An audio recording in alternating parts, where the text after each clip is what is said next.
राजस्थान के लोकप्रिय मुख्यमंत्री आदरणीय भजनलाल जी, उप मुख्यमंत्री आदरणीय दिया कुमारी जी, हमारे पार्टी के अध्यक्ष और संसद में मेरे सहयोगी आदरणीय सीपी जोशी जी, सभी मंत्रीगण, सभी सांसदगण और उपस्थित सभी भाई और बहनों, मुझे याद है कि ये जो उदयपुर बाईपास का जो काम था उसमें काफ़ी अड़चनें आई। ये काम शुरू होने के पहले निश्चित रूप से यहाँ के सांसद, यहाँ के एमएलए बार बार मेरे पास आते थे। इन सब के साथ गुलाब चंद जी भी उस समय यहाँ थे। उन्होंने भी इस काम का महत्व मुझे बताया था। जो काम शुरू था उसमें अड़चनें जरूर आई, पर उन अड़चनों पर मात करके आज ये काम पूरा हुआ है। इसलिए मैं उदयपुर की जनता को हृदय से बहुत बहुत धन्यवाद देता हूं, उनका अभिनंदन करता हूं। जब किसी भी शहर में रिंग रोड बनता है तो उसके आजू बाजू में नया शहर बनता है। मैं अक्सर एक बात याद रखता हूं जो American president John F Kennedy ने जो कही थी, वो मैंने अपने ऑफिस में लिख कर रखी है। उन्होंने कहा था कि American roads are not good because America is rich, but America is rich because American roads are good. और मेरा विश्वास है कि यहाँ की मार्बल ग्रेनाइट की इंडस्ट्री हो, सीमेंट की इंडस्ट्री हो, इसमें काफ़ी बड़ा बदलाव ये हाईवे के कारण निश्चित रूप से प्रगति और विकास में मदद होगी। यहाँ इंडस्ट्री तैयार होगी, एक्सपोर्ट बढ़ेगा, रोजगार तैयार होगा, ग्रोथ बढ़ेगी। इसके साथ साथ निश्चित रूप से राजस्थान के प्रमुख शहरों को हम ऑलरेडी रिंग रोड से बना रहे हैं, जिसका उल्लेख अभी मुख्यमंत्री जी ने किया। मुझे याद है कि उस समय वसुंधरा जी जब मुख्यमंत्री थी तो जयपुर के रिंग रोड का काम पूरा फंसा हुआ था, वो होने की लगभग संभावना नहीं थी। मैं उस समय राजस्थान के एयरपोर्ट के हैंगर में वो छोटे से गेस्ट हाउस में बिठाकर मैंने बैंकर से लेकर कॉन्ट्रैक्टर को सबको बुलाया था और चर्चा कर रहा था।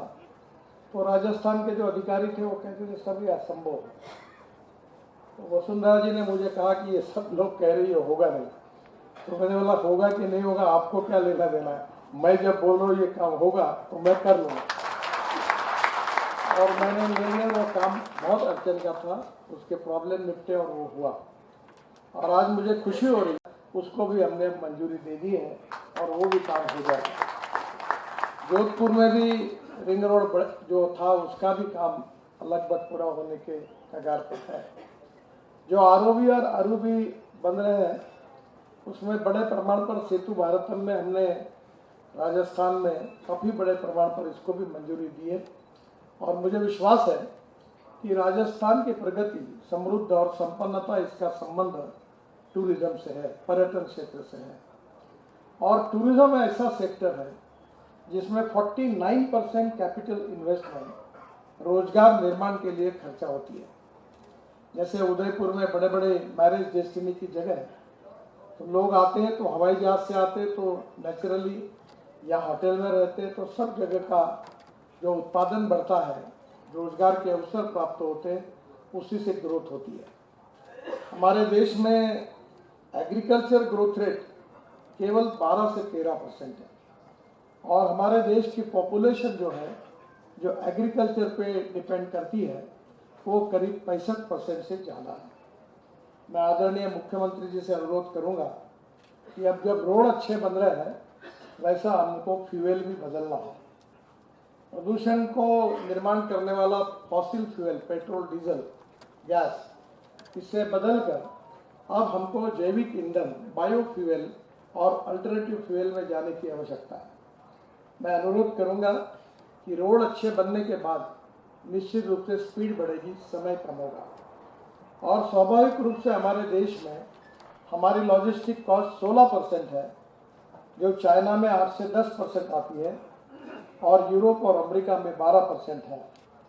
और हमने ये तय किया है कि रोड भी अच्छे बनाएंगे और फ्यूल को भी बदल देंगे, तो राजस्थान में हमारी जो एक्सपोर्ट करने की जो क्षमता है वो बढ़ेगी, क्योंकि हम आने वाले 2024 समाप्त होने के पहले हम लॉजिस्टिक कॉस्ट सिंगल डिजिट यानी 9% पे लाने का हमने संकल्प किया।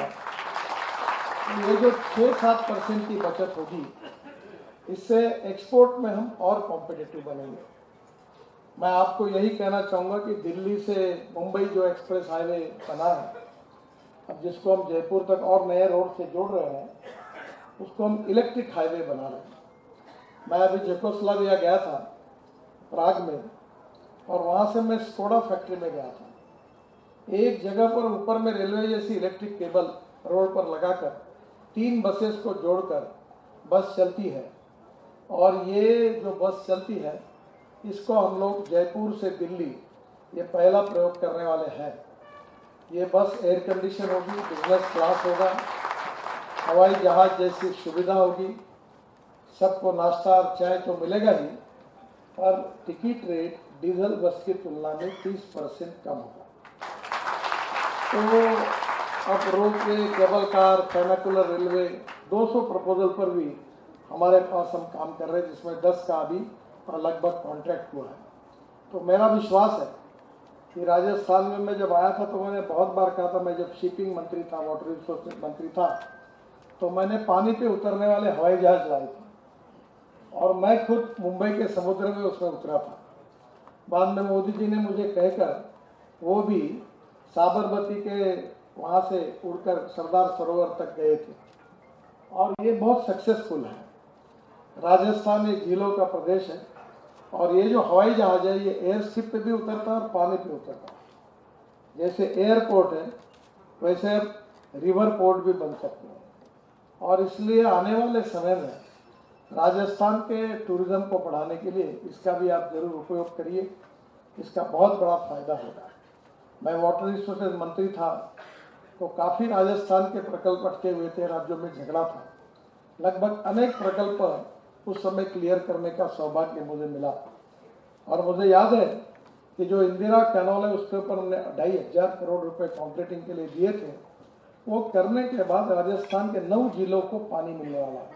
वो काफ़ी काम अब लगभग पूरा होने के कगार पर है, और इसलिए मुझे विश्वास है कि राजस्थान की प्रगति और समृद्धता और संपन्नता के साथ सिंचाई का संबंध बहुत ज़्यादा है। जैसे अर्बन क्षेत्र में डेवलपमेंट होनी चाहिए, वैसे रूरल, एग्रीकल्चर, ट्राइबल सेक्टर में भी होनी चाहिए, और इसीलिए यहाँ के ट्राइबल सेक्टर में भी हम रोड बना रहे हैं, जैसे कारण वहाँ भी उद्योग व्यवसाय बढ़ेगा। मुझे बहुत विश्वास है कि आज उदयपुर की जनता को इस संभाग में काफ़ी कामों का पूरे भी हुए हैं, और काफ़ी कामों का आज भूमि पूजन भी हुआ है। मैं उदयपुर की जनता को हृदय से बहुत बहुत शुभकामनाएं देता हूं। डिटेल में बोलने लायक बहुत है, पर बाकी सब आगे के कार्यक्रम में जरूर आपकी बात मैं कहूँगा। मैं फिर से एक बार आपको बहुत बहुत धन्यवाद देता हूँ। यहाँ कुछ बातें मुझे बताई गई है कि चित्तौड़गढ़ से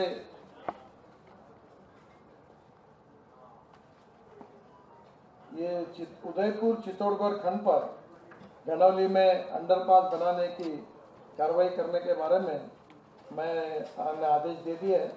ये होगा पहाड़ी दाहक खंड वर्तमान में 2 लेन पेवशुलर राजमार्ग बना हुआ है, तथा वर्तमान पीसीयू करीब 10,000 से कम है। पर जैसे ही अभी डीपीआर बनाने की हमने शुरुआत की है, और जैसे ही पीसीयू होगा तो इसको 4 लेन करा देंगे, जोशी जी की डिमांड थी। बाकी भी सांसद और विधायकगण काफ़ी बड़े प्रमाण पर डिमांड मेरे पास करते रहते हैं, पर मेरी अड़चन ये है कि डिमांड पूरी होने के बाद फिर नया कागज लेके आते हैं, तो मैं उन्हें आना चाहिए, क्योंकि काम करने से और काम होगा ऐसी अपेक्षा बढ़ती है। मैं इन सभी विधायक, सांसद, मुख्यमंत्री, उप मुख्यमंत्री सबको धन्यवाद देता हूं, और फिर से एक बार उदयपुर की जनता को इस काम के लिए जो उन्होंने जो मिला है उसके लिए उनका भी अभिनंदन करता हूं। गुलाब चंद जी यहाँ नहीं है, अभी तो गवर्नर बन गए हैं, पर ये कामों के बारे में वो भी लगातार कोशिश करते रहे, उनको भी धन्यवाद देता हूँ। बहुत बहुत धन्यवाद। नमस्कार।